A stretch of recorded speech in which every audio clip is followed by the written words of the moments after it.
Bismillahirrahmanirrahim. Assalamualaikum warahmatullahi wabarakatuh. Yang terhormat, Ibu Dwi Septiawati, SKM MKM, selaku dosen pengampu pada mata kuliah Kesehatan Lingkungan Pemukiman Lahan Basah. Serta yang saya banggakan teman-teman Kesehatan Lingkungan Angkatan 2021.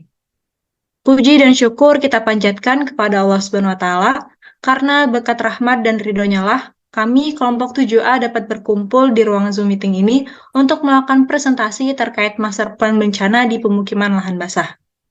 Salawat serta salam, tak lupa kita aturkan kepada suri tauladan kita, Nabi besar Muhammad SAW, yang telah membawa kita dari zaman jahiliyah menuju zaman yang terang benderang seperti yang kita rasakan pada saat ini. Saya Sophia Regina, pada kesempatan kali ini akan memandu jalannya presentasi dari kelompok 7A terkait master plan bencana di pemukiman lahan basah, khususnya di Tanjung Steko. Next slide.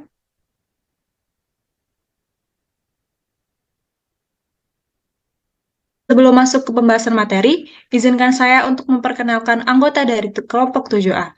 Yang pertama ada Dinda Zainur Rahma, yang kedua ada Maudi Tribuana, yang ketiga ada Muhammad Wildan, yang keempat ada saya sendiri Sophia Regina, dan yang terakhir ada Tri Wahyuni Pratiwi. Next slide.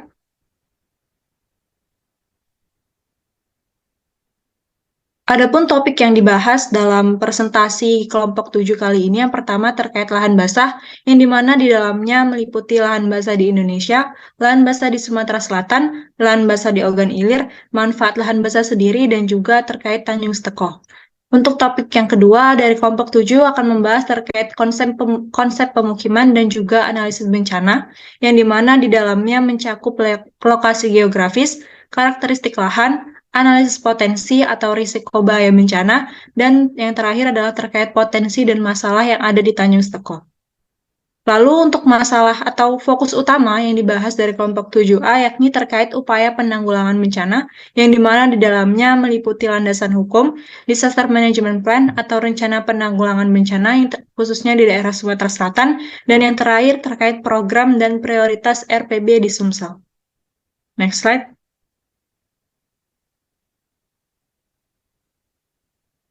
Baik, seperti yang terlihat pada slide berikut, dikutip dari G4, bahwa Indonesia itu menempati peringkat kedua dengan luasan lahan basah terluas di dunia, dengan total area sekitar 36.458.236 hektar.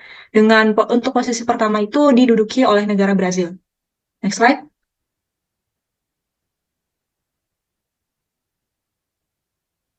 Dari 34 provinsi yang ada di Indonesia, Sumatera Selatan masuk ke dalam salah satu wilayah yang memiliki daerah lahan basah yang cukup luas.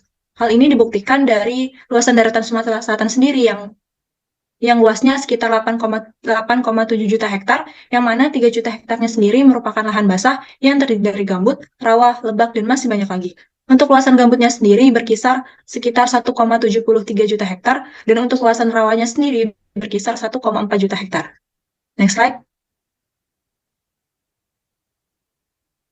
Berdasarkan data yang dimiliki oleh pemerintah Sumatera Selatan, lahan gambut terluas di wilayah Sumatera Selatan itu berada di Kabupaten Ogan Ilir, yang mana luasnya sekitar 769.000 hektar. Maka dari itu, kami kelompok 7A melakukan master plan bencana di wilayah Tanjung Steko. Next slide.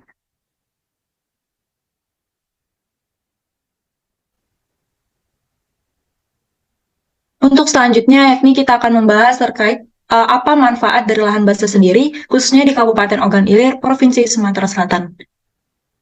Next.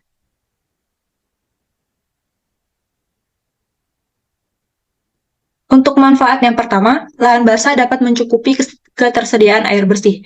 Apabila kita melakukan peningkatan terhadap pengelolaan air dan juga pemilihan lahan basah, maka persediaan air dapat terjaga. Lalu untuk manfaat yang selanjutnya adalah terkait penyimpanan karbon, di mana lahan basah itu dapat mengurangi emisi karbon dan juga dapat meningkatkan kemampuan beradaptasi dengan perubahan iklim yang terjadi. Selanjutnya adalah terkait manfaat lahan basah dengan kesejahteraan. Lahan basah yang digunakan secara bijaksana dan diversifikasi mata pencarian masyarakat lokal akan dapat memungkinkan terjadinya pengurangan laju tren penurunan lahan basah dan juga dapat mengurangi angka kemiskinan. Lalu untuk yang terakhir, lahan basah itu menyediakan makanan yang melimpah, di mana apabila kita mengintegrasikan pengolahan berbasis lahan basah ke dalam kawasan pertanian, maka dapat mewujudkan ketahanan pangan jangka panjang dan juga dapat menjamin keanekaragaman hayati. Next slide.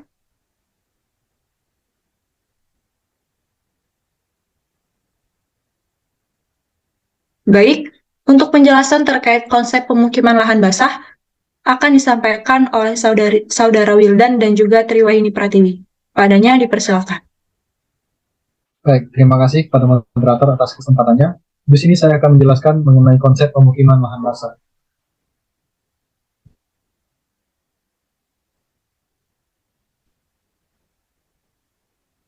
Seperti yang terlihat pada gambar, ini merupakan peta wilayah dari Desa Tanjung Seko, di mana lokasi geografis Desa Tanjung Seko memiliki luas sekitar 24,69 km persegi. Adapun batas geografis Desa Tanjung Seko secara administratif adalah Desa Muara Peninggung di sebelah utara, kemudian Kelurahan Indralaya Raya, Indralaya Indah, dan Indralaya Mulia di sebelah selatan, Desa Sakatingga di sebelah timur, dan Desa Palem Raya serta Kelurahan Timbangan di sebelah barat. Kemudian jarak antara Desa Tanjung Seteko dengan kampus Universitas Sriwijaya, tepatnya kampus Indralaya, jaraknya lebih kurang sekitar 6,9 km dengan waktu tempuh lebih kurang 15 menit. Nah, berikut ini merupakan sedikit gambaran dari kondisi lahan yang ada di wilayah Desa Tanjung Seteko yang mempunyai wilayah dataran rendah ataupun lahan gambut yang cenderung terbuka dengan tekstur tanah yang berumput dan basah. Adapun karakteristik dari lahan di Desa Tanjung Seteko, yang pertama lahan ditutupi rerumputan pendek dengan sebagian besar tergenang oleh air. Kemudian tekstur tanah tidak terlalu padat sehingga saat diinjak akan meninggalkan bekas. Serta yang ketiga, area lahan berseberangan dengan air sungai yang hanya dibatasi oleh jalanan aspal yang cukup tinggi.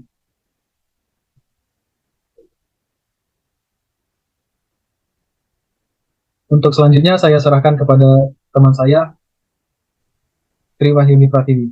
Padanya saya persilakan. Baik, terima kasih kepada Saudara Wildan. Di sini saya akan melanjutkan tentang analisis potensi bahaya atau bencana di pemukiman lahan basah.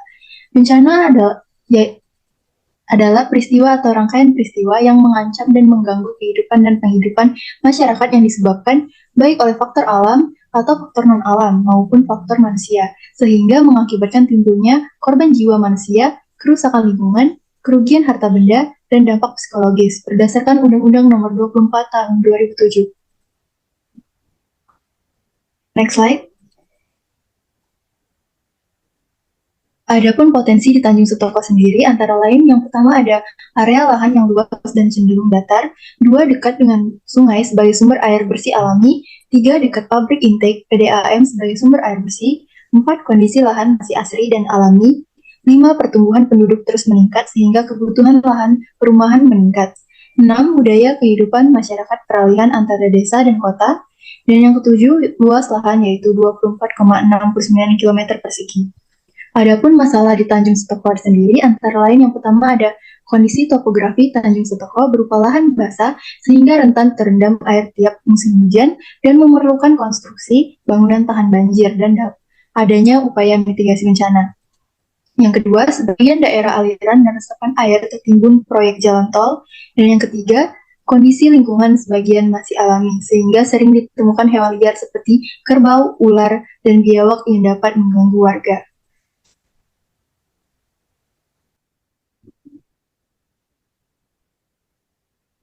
Adapun potensi bahaya di Tanjung Seteko sendiri yaitu yang pertama ada banjir. Peristiwa atau keadaan di mana terendamnya suatu daerah atau daratan karena volume air yang meningkat. Faktor risikonya sendiri yaitu jenis lahan. Dataran rendah berupa rawa gambut yang akan tergenang saat musim hujan dan kering di musim kemarau. Yang kedua, ada curah hujan dan sumber air. Intensitas hujan relatif tinggi dan merata sepanjang tahun. Wilayah dekat aliran sungai sehingga terpengaruh pasang surut. Selanjutnya ada penggunaan lahan. Sebagian lahan masih alami sebagai habitat kerbau rawa. bersebelahan dengan PDAM Tirta Ogan dan beberapa pemukiman penduduk. Sebagian rawa tertutup pembangunan jalan tol.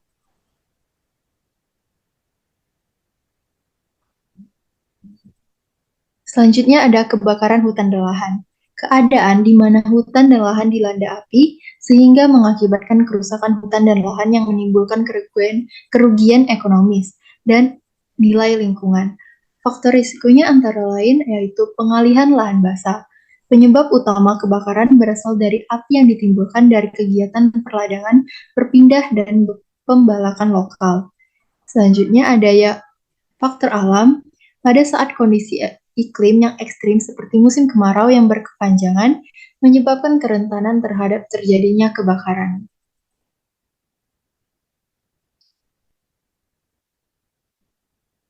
Dan yang terakhir ada cuaca ekstrim. Kejadian cuaca yang tidak normal, tidak lazim, yang dapat mengakibatkan kerugian terutama keselamatan jiwa, yaitu angin puting,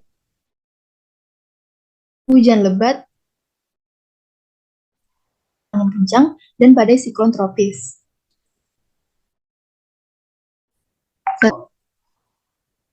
Yang sulit diprediksi secara. Yang pertama ada pengaruh perubahan iklim akibat pemanasan global, peralihan musim, fenomena El Nino, dan La Nina. Selanjutnya ada faktor kerugian. Yang pertama ada kurang informasi tentang potensi bahaya atau hazard, terbatasnya sistem peringatan dini atau early warning, dan ketahanan bangunan yang masih rendah terhadap ancaman bencana. Baik, sekian dari presentasi saya kembalikan kepada. Baik, terima kasih kepada Saudara Wildan dan juga Yuni atas penjelasannya. Untuk penjelasan selanjutnya terkait program penanggulangan bencana di pemukiman di Desa Tanjung Steko, Kabupaten Ogan Ilir, akan disampaikan oleh Saudari Dinda dan juga Maudi. Padanya dipersilahkan. Baik, terima kasih moderator untuk kesempatannya. Tadi sudah dijelaskan oleh rekan saya, Wildan dan juga Triwayuni mengenai analisis risiko bencana yang ada di Tanjung Seteko. Selanjutnya kita dapat langsung masuk kepada program penanggulangan bencana, terutama jika kita ingin membuat suatu pemukiman di Desa Tanjung Seteko, Kabupaten Ogan Ilir. Next slide. Namun sebelum itu perlu diketahui terlebih dahulu, salah satu landasan hukum tentang penanggulangan bencana yang ada di Indonesia itu adalah Undang-Undang RI nomor 24 tahun 2007 tentang penanggulangan bencana, di mana dijelaskan bahwa penyelenggaraan penanggulangan bencana merupakan rangkaian upaya yang meliputi pembuatan kebijakan pembangunan daerah rawan bencana, upaya pencegahan bencana, upaya pertolongan atau upaya tanggap darurat, dan rehabilitasi dan rekonstruksi. Penyelenggaraan penanggulangan bencana ini dapat terbagi menjadi 3 tahapan yang utama, yaitu 1. Prabencana, di mana prabencana ini adalah suatu keadaan yang tidak terjadi bencana namun tetap terdapat potensi bencana atau potensi bahaya. Lalu yang kedua yaitu tanggap darurat atau situasi saat terjadi bencana. Lalu yang ketiga pasca bencana, yaitu setelah terjadinya suatu bencana. Next slide.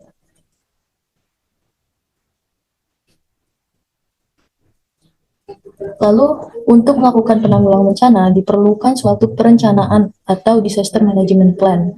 Dalam hal ini dapat diterapkan rencana penanggulangan bencana atau RPB Sumatera Selatan tahun 2022 sampai dengan tahun 2026.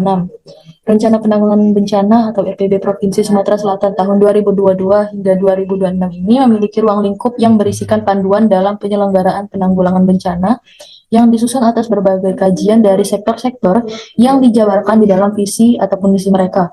Lalu ada kebijakan dan program, serta alokasi anggaran pemerintah Provinsi Sumatera Selatan dalam penyelenggaraan penanggulangan bencana selama 5 tahun, yaitu dalam kurun waktu tahun 2022 hingga tahun 2026.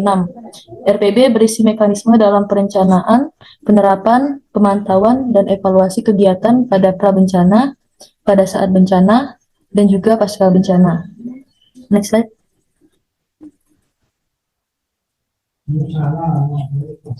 Lalu upaya penanggulangan bencana dapat dilakukan dengan bantuan ataupun kerjasama dengan pihak pemerintah ataupun wilayah pemukiman lahan basah. Sebagai contohnya yaitu kepala desa ataupun kepala daerah dari Tanjung Seteko dengan Badan Penanggulangan Bencana Daerah atau BPBD Sumatera Selatan, yaitu badan yang melakukan penyelenggaraan penanggulangan bencana di Provinsi Sumatera Selatan bersama para stakeholder lainnya. Lalu dari hasil analisis potensi bahaya ataupun bencana yang ada di Kabupaten Ogan Ilir seperti yang sudah dijelaskan sebelumnya, itu pemukiman yang akan dibangun di daerah Tanjung Seteko, penanggulangan bencananya terfokus pada risiko bencana berupa banjir, kebakaran, dan cuaca ekstrim. Next slide. Selanjutnya mengenai program RPB Sumsel akan dijelaskan oleh rekan saya Maudi. Kepada Maudi saya persilahkan. Baik, terima kasih. Untuk program RPB Sumsel ini sendiri guna meningkatkan perlindungan masyarakat pemukiman dari bencana yang terdiri dari tiga bagian, yaitu dari bagian pencegahan dan mitigasi bencana, yaitu penegakan aturan terkait pengurangan risiko bencana, pembangunan daerah penyangga dan pengurangan dampak bencana, lalu pembangunan infrastruktur pencegah bencana, dan pengembangan dan publikasi teknologi pendeteksi, pencegah, dan mitigasi bencana. Lalu bagian yang kedua yaitu kesiapsiagaan bencana. Satu, mengenai pembangunan sistem peringatan dini bencana di zona permukiman masyarakat. Dua, peningkatan kapasitas evakuasi masyarakat. Tiga, pembangunan dan pemeliharaan prasarana dan sarana kesiapsiagaan bencana. Empat, gladi dan simulasi sistem peringatan dini dan evakuasi masyarakat. Yang bagian ketiga yaitu penanganan bencana menjadi dua bagian lagi. Dari nomor satu yaitu tanggap darurat dengan kaji cepat bencana, lalu pencarian, penyelamatan dan evakuasi, kemudian pemenuhan kebutuhan dasar pangan, sandang, hunian sementara, layanan kesehatan, air bersih dan sanitasi, dan pemulihan darurat fungsi prasarana. Yang kedua, yaitu rehabilitasi dan rekonstruksi dengan pengkajian kerusakan dan kerugian, lalu penyusunan rencana aksi rehabilitasi dan rekonstruksi, kemudian pemulihan prasarana, sarana publik, dan rekonstruksi rumah warga korban bencana, dan pemulihan kesehatan dan kondisi psikologis. Next slide. Di sini dari program RPB terdapat program prioritas untuk dilaksanakan. Yang pertama yaitu pembangunan bangunan permukiman dengan desain akar bencana guna tahan terhadap bencana seperti banjir dan cuaca ekstrim. Yang kedua, pembangunan sekat kanal, waduk, dan sumur resapan air untuk meresap air dan irigasi sekaligus tahan bencana banjir dan kekeringan di musim kemarau. Tiga, pendeteksian pemetaan kebakaran di daerah lahan basah di Tanjung Seteko menggunakan Google Map. Lalu empat, sosialisasi dan pelatihan warga tentang mitigasi bencana dan penanaman pohon, pemanfaatan pekarangan rumah dengan menanam sayuran dan tanaman obat. Lalu yang kelima yaitu pendeteksian dan sistem informasi darurat bencana cuaca ekstrim menggunakan alarm di smartphone. Next slide. Di sini terdapat peran stakeholder yang melibatkan dari pihak pemerintah, swasta, dan masyarakat. Semua pihak perlu bekerja sama guna mencegah dan menciptakan wilayah permukiman lahan basah yang siaga dan tanggap bencana. Beberapa pihak yang terlibat di dalamnya yaitu antara lain pemangku daerah setempat di Tanjung Seteko dan warga sekitar, dengan instansi utamanya yaitu BPBD Sumsel, yang kedua BPBD Kabupaten atau Kota Ogan Ilir, lalu instansi terkait yaitu satu Bapeda, Badan Perencanaan Pembangunan Daerah, dua Dinas Pengairan, tiga Dinas Sosial, empat Dinas Kesehatan, lima instansi pemerintah lainnya di lingkungan pemerintah Provinsi Sumatera Selatan, dan enam instansi vertikal lainnya di wilayah Provinsi Sumatera Selatan. Baik, sekian pemaparan materi dari saya kembalikan kepada moderator.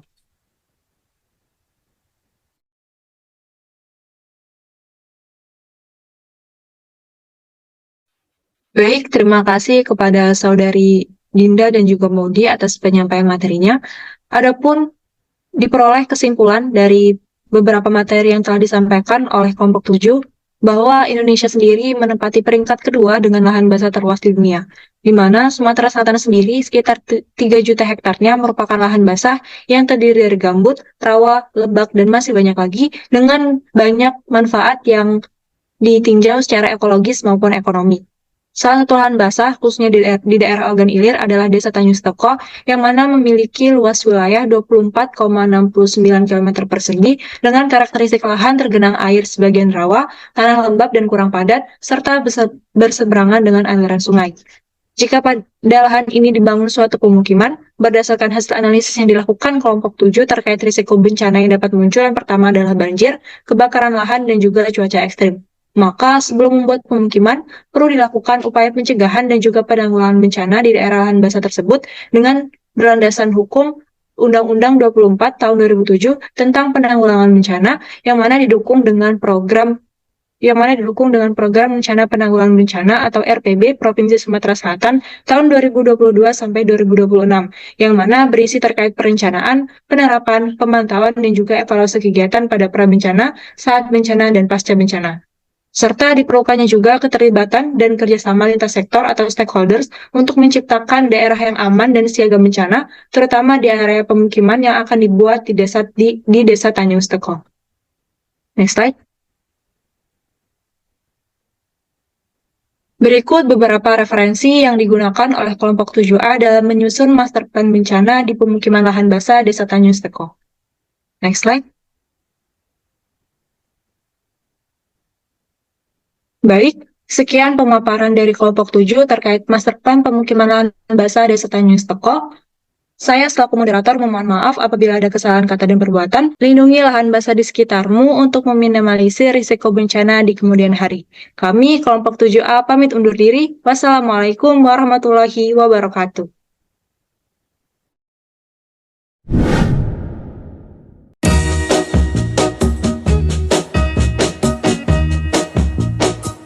I'm gonna tell you that I love you 100 times a day.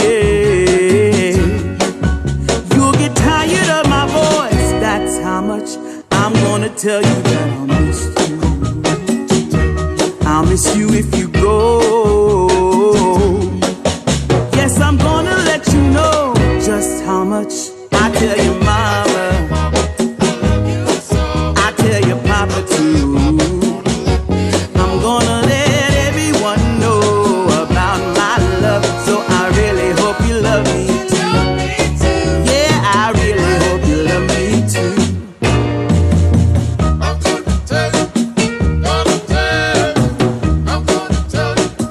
I'm gonna tell you that I need you. I need you every day. You'll get weary of my touch, that's how much I'm gonna tell you that I want you. I wanna let you know, oh, you're the only one for me, no one else. I'm gonna shout it out, yeah, up on the mountaintop.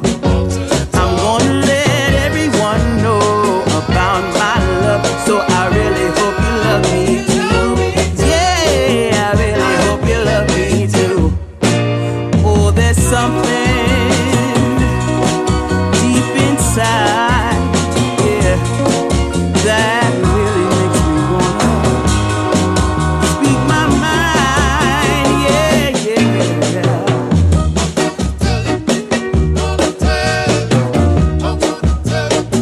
I'm gonna show you that I love you 100 times a day.